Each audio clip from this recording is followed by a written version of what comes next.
नमस्कार साथियों। एसएडीओ की जो पुरानी परीक्षा हुई है उसके अगले प्रश्न के साथ में एक बार फिर मैं आपके सामने उपस्थित हुआ हूँ। थ्योरेटिकल क्वेश्चन है, लंबी थ्योरी की कहानी है, पर एक प्रश्न के अंदर बहुत सारी बातें पूछी गई है। तो शुरू करते हैं सवाल प्रश्न के बारे में। A particle is performing a uniform circular motion. Uniform circular motion, एक कण जो है वो एक समान शब्द आ रहा है यहाँ पर, एक समान। जैसे पहले आपने पढ़ाई के टाइम पर कहा होगा कि गांव गया था सामान लेने, वैसे ही ये एक समान वृत्तीय गति कर रहा है। और जब वृत्तीय गति कर रहा है तो कौन सा कथन गलत है? 4 बातें दे दी है और एक गलत बात ढूंढना है। और लोगों की गलतियाँ ढूंढना हमारे लिए बहुत आसान काम है। तो यहाँ पर भी हमको कौन सी बात ढूंढना है? गलत। तो फटाक से गलतियाँ ढूंढ लेंगे, अच्छा ही छोड़ देंगे, पर एक गलती ढूंढना है और उस काम में बहुत सारे लोग माहिर होते हैं। तो उसी पर आधारित प्रश्न आ चुका है और उसी प्रश्न की चर्चा बढ़ाते हैं। तो सबसे पहले वृत्तीय गति, जब कोई ऐसा गोल चक्कर लगाता है ना, तो उसकी इस गति को बोलते हैं वृत्तीय गति, चक्कर लगाने वाली। कितने भी चक्कर लगा लो, जीवन में चक्कर लगाने से कुछ नहीं मिलता है। धरती सूर्य के लाखों साल से चक्कर लगा रही है पर आज तक नहीं मिली। तो जीवन में हमको चक्कर नहीं लगाना है, आगे बढ़ना है। और उसी के साथ आगे बढ़ते हैं कि कोई कण जो है वो इस वृत्ताकार मार्ग पर घूम रहा है। तो ये कण मान लीजिए थोड़ा सा, और ये कण इस वृत्ताकार मार्ग पर एक समान गति से घूम रहा है। इसका मतलब है कि इसका जो वेग है, उस वेग, और एक होती है चाल। तो चाल जो है वो अदिश राशि है, उसमें दिशा का कोई रोल नहीं है। तो इसकी चाल जो है हर जगह पर, ये लिख देता हूँ चाल, चाल को हम दर्शाएंगे v से।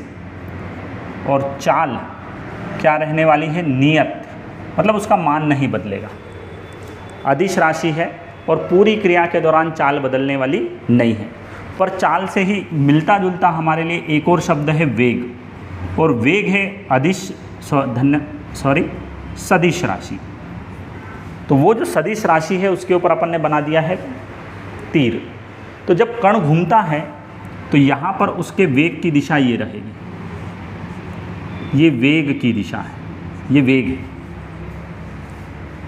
जब यहाँ पर आ जाएगा कण, तब उसके वेग की दिशा ये हो जाएगी। तो जब कण एक समान वृत्तीय गति करता है तो उसकी दिशा लगातार बदलती है। ये यहाँ पर दिशा ऐसे हो जाती है, यहाँ आओगे तो यहाँ पर ऐसे हो जाएगी। ये जो बदल रहा है ना, ये क्या बदल रहा है? वेग। और वेग की लगातार क्या बदल रही है? दिशा। पर जो नहीं बदल रहा है वो है चाल, और चाल इस पूरे प्रोग्राम में नियत है। फिर जब भी कोई कण वृत्ताकार मार्ग पर गति करता है तो गति करने वाले कण को अंदर की तरफ एक बल की ज़रूरत पड़ती है, और केंद्र की तरफ लगने वाला वो जो बल होता है, उस बल को हम कहते हैं अभिकेंद्रीय बल। ये केंद्र की तरफ लग रहा है, यहाँ पर भी केंद्र की तरफ लग रहा है, यहाँ भी केंद्र की तरफ लग रहा है। तो ये जो केंद्र की तरफ लगने वाला बल है, इसका नाम है अभिकेंद्रीय बल, अभिकेंद्रीय बल। और ये जो अभिकेंद्रीय बल है, इसी अभिकेंद्रीय बल के कारण एक त्वरण पैदा होता है जिसको हम कहते हैं अभिकेंद्रीय त्वरण। तो पहला शब्द हुआ चाल, एक समान वृत्ताकार मार्ग पर जब गति करता है तो चाल बदलती नहीं है, नियत रहती है। दूसरा शब्द हुआ वेग, वेग का मान लगातार बदलते रहता है क्योंकि उसकी दिशा हमेशा बदलती है। और ये जो वेग है, यह वेग हमेशा वृत्त के स्पर्श रेखीय दिशा में काम करता है।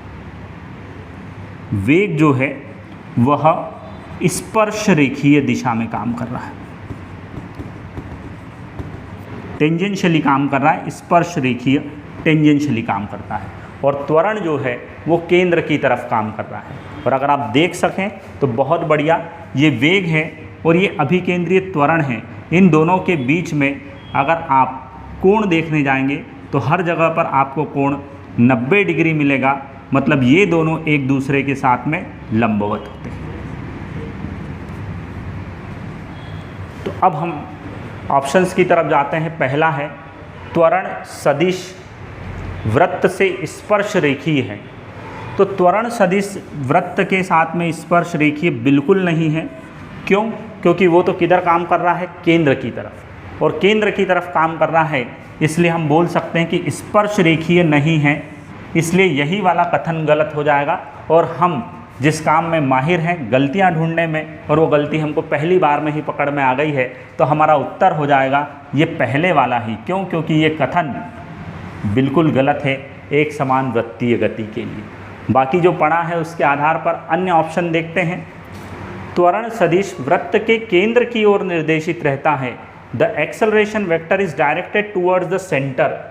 केंद्र की तरफ कार्य कर रहा है। बिल्कुल जो चित्र है उसमें हमको दिख रहा है कि त्वरण हमेशा किधर काम कर रहा है, केंद्र की तरफ, इसीलिए उसका नाम भी रखा है अभिकेंद्रीय त्वरण। तो बिल्कुल कथन सत्य है। तीसरा, वेग सदिश वृत्त से स्पर्श रेखीय है।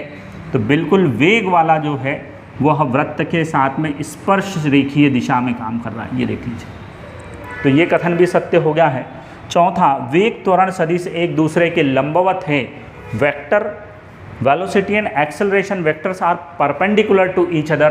तो दोनों के बीच में यहाँ पर जो कोण है वो 90 डिग्री का है, लंबवत काम कर रहे हैं। तो यहाँ पर हमें सबसे पहले ऑप्शन में ही गलत बात पता चल गई है, और वही हमारा उत्तर होने वाला है। क्योंकि प्रश्न में पूछा ही है गलत कथन का चुनाव कीजिए, तो गलत कथन हमें पहले ऑप्शन में ही बहुत आसानी से पता चल गया है। ठीक है, तो ये हमारा अगला सवाल था एसएडीओ परीक्षा का। हो सकता है इससे संबंधित कोई ना कोई तथ्य परीक्षा में हमसे अगली बार पूछ लिया जाए। उन्हीं बातों को ध्यान में रखकर हमने प्रश्न की विस्तृत चर्चा यहाँ पर कर ली है। बहुत बहुत धन्यवाद।